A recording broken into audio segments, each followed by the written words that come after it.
Performa menjanjikan Sandro Tonali sejak awal musim ini terus berlanjut di laga kontra Atalanta. Sumbangan 1 gol plus aksi impresifnya menggalang lini tengah Milan membuat gelandang muda Italia tersebut layak mendapatkan predikat Man of the Match pada laga itu. Memilih mengurangi gajinya agar tetap bertahan di Milan, mantan pemain Brescia tersebut telah menjadi salah satu pemain fundamental bagi Pioli di musim ini. Sebuah apresiasi pun lantas ia dapatkan setelah Roberto Mancini memanggilnya memperkuat tim senior Italia untuk pertandingan UEFA Nations League beberapa hari mendatang. Namun sebuah kabar terbaru yang dilansir dari Sempre Milan menyebutkan Tonali nampaknya untuk sementara tidak akan memenuhi panggilan tersebut karena pelatih Paulo Nicolato yang menukangi Italia Under-21 secara ekspresif telah meminta Roberto Mancini untuk membiarkan Tonali tetap memperkuat tim junior di ajang kualifikasi Piala Eropa 2021 untuk menghadapi Bosnia Herzegovina dan Swedia 8 dan 12 Oktober mendatang.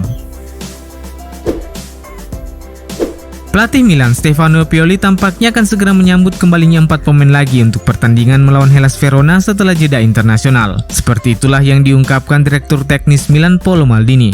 Pioli sebagaimana diketahui harus berjuang mengatasi masalah krisis pemain yang mendera pemain Milan dalam beberapa pertandingan terakhir.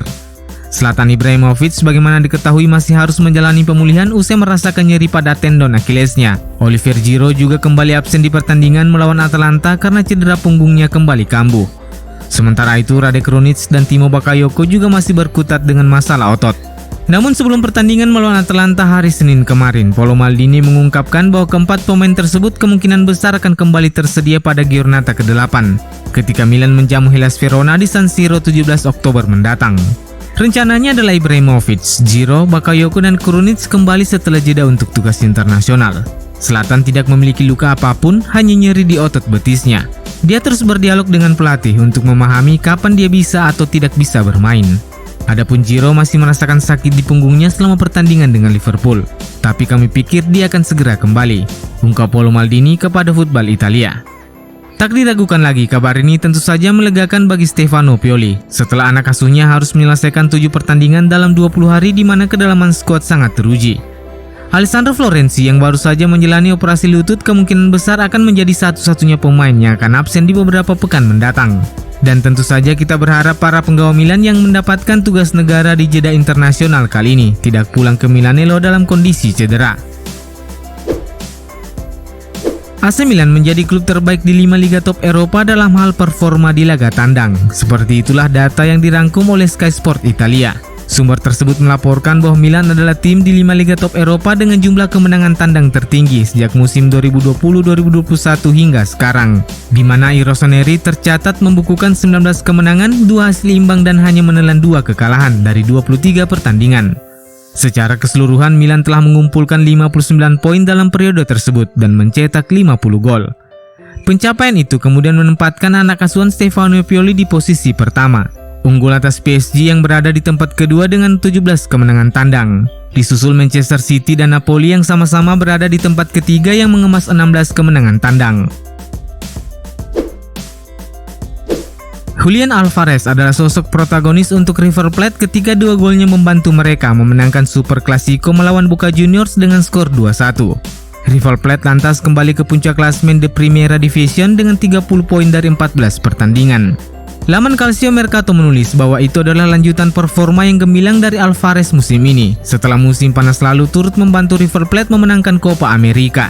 Dan tentu saja sang pemain kini menjadi salah satu properti panas di bursa transfer dan menjadi bidikan sejumlah klub elit Eropa, salah satunya AC Milan. Sepanjang musim ini, pemain sayap 21 tahun tersebut telah memainkan 11 pertandingan, mencetak 7 gol dan 3 assist dalam prosesnya. Dan AC Milan menjadi salah satu klub yang paling aktif memantau perkembangannya.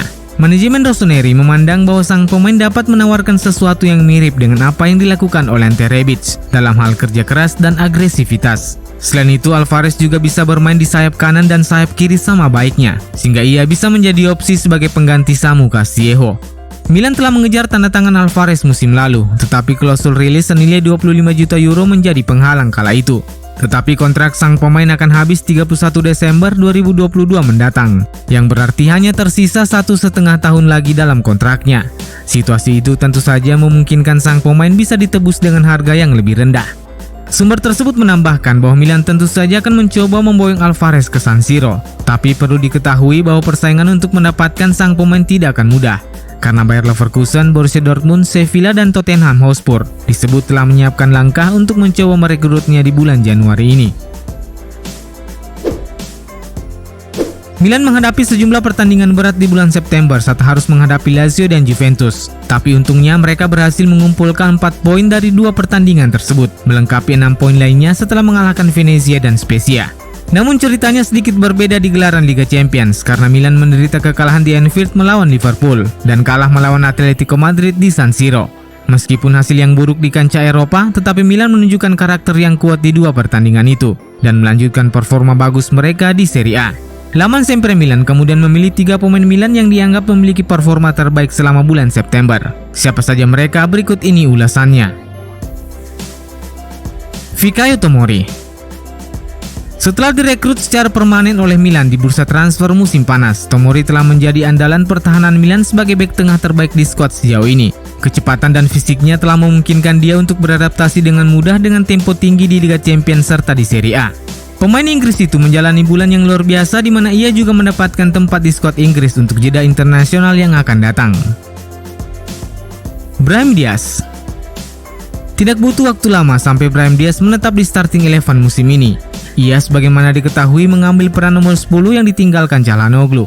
Pemain asal Spanyol itu tampaknya menikmati tanggung jawab tersebut karena ia terus-menerus berusaha melibatkan dirinya ke dalam permainan. Driblenya yang luar biasa sejauh ini menjadi kekuatan utamanya, karena lawan benar-benar berjuang untuk menghentikannya. Selama September, Brahim Diaz mencetak 3 gol dan 1 assist, di mana 2 gol diantaranya adalah gol penentu kemenangan bagi Milan. Rafael Leao. Meskipun memiliki peringkat yang sama dengan Brahim Diaz, namun Leo dipandang telah berkembang pesat selama bulan September. Ada beberapa pertandingan besar dalam periode ini di mana ia mengambil tanggung jawab dan merupakan ancaman konstan di lini depan, menerobos bek dengan kecepatan dan tekniknya. Pemain asal Portugal itu mencetak 2 gol dan 1 assist, namun secara keseluruhan ia selalu terlibat dalam beberapa peluang yang berbuah gol yang dihasilkan Milan. Ia berada pada momen di mana hasil kerja kerasnya selama ini telah berbuah hasil, dan kita berharap ia terus melanjutkan itu untuk pertandingan-pertandingan Milan selanjutnya.